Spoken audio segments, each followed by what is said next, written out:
Integral to soul care is the idea of rest. Rest. We don't like to rest, though. But it is important for us to rest if we're going to care for our souls. Now, we've been encouraged to rest from the very beginning. When you read in the very first book of the Bible, you read that God created everything. And then on the seventh day, he rested.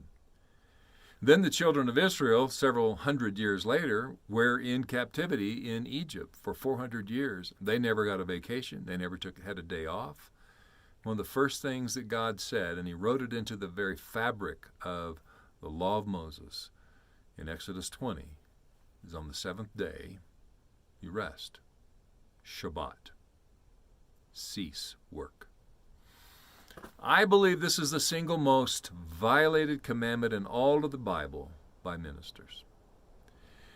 We will sometimes say, well, I'm getting better. You know, this is a difficult season. COVID-19, the pandemic. It's just a crazy, crazy time right now, but I'm getting better at taking Sabbath. You know, we give ourselves a pass on Sabbath keeping. We would never give ourselves a pass on murder or stealing or adultery. We should not give ourselves a pass on Sabbath keeping. It is so important that the scriptures teach us that Jesus would go to the synagogue as was his custom. Jesus practiced Sabbath keeping. Now, why in the world would the God who spoke the worlds into existence need to take a rest? Is it because he's tuckered out? I don't think so. You know, when I was a young father, my 3 young sons, they would need to take some rest. We called it taking a nap. And so often it would come to me to get them to take a nap because everybody's better off when they're taking a nap. And so I would send them into their room and I would go in there and read a story to them, and then I would kind of firmly say, now, boys, lay your head down on that pillow, close your eyes, and take a nap. And you think that worked? Didn't work so well. I would walk out, and then I could hear them in there, you know, having sword fights or whatever, bothering each other. And I go back in, I get a little firmer, and that didn't help. And finally, you know, I would threaten to take away some sort of privilege, and that didn't work, so I gave them some Benadryl. I'm kidding. I never did that very often. No, that just didn't work. Then I became a grandfather. And when my grandchildren would come see me, again, everybody's better off when they take a nap. And so this time, though, my strategy was a little bit different. I would say to my grandchildren, to twin granddaughters, come in here to Grandma's bed. Let's lay down here and I'll read you a story. Do you know what happened after I read that story? Pretty soon, all 3 of us are asleep. Now, you may say, well, that's because you're an old man, and there's some truth in that. But I would also say that's wisdom. I'm showing them how to rest. That's what God did when he took a rest. The important thing to remember about Sabbath keeping is that you are doing it with your Heavenly Father. He's resting. You rest with him. And whenever you rest with him, it revitalizes your soul. It cares for your soul. And why wouldn't you want to do that?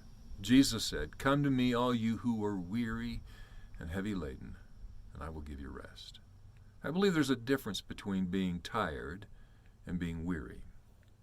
Tired is what happens when I get through splitting wood. I'm tired.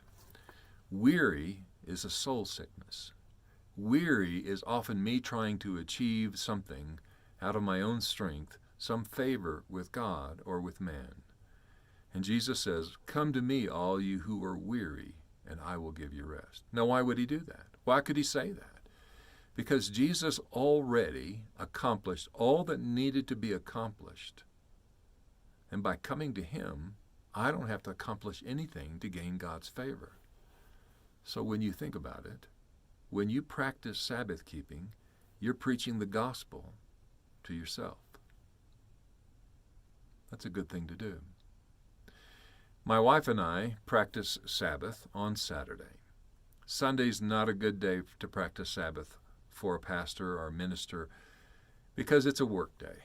But for Lynette and I, we practice Sabbath keeping on Saturday. And we will often light a candle. And when we do that, it reminds us that by this light we see light. And it reminds us that Jesus is the light of the world and that he is present with us. And then the next question we ask ourselves is, what are we going to do today? And here's our rule. We only do what we want to do as long as we do it in the presence of our Heavenly Father. That's Shabbat. That's Sabbath keeping. Do yourself a favor. Do your family a favor. Unplug. Put down the phone.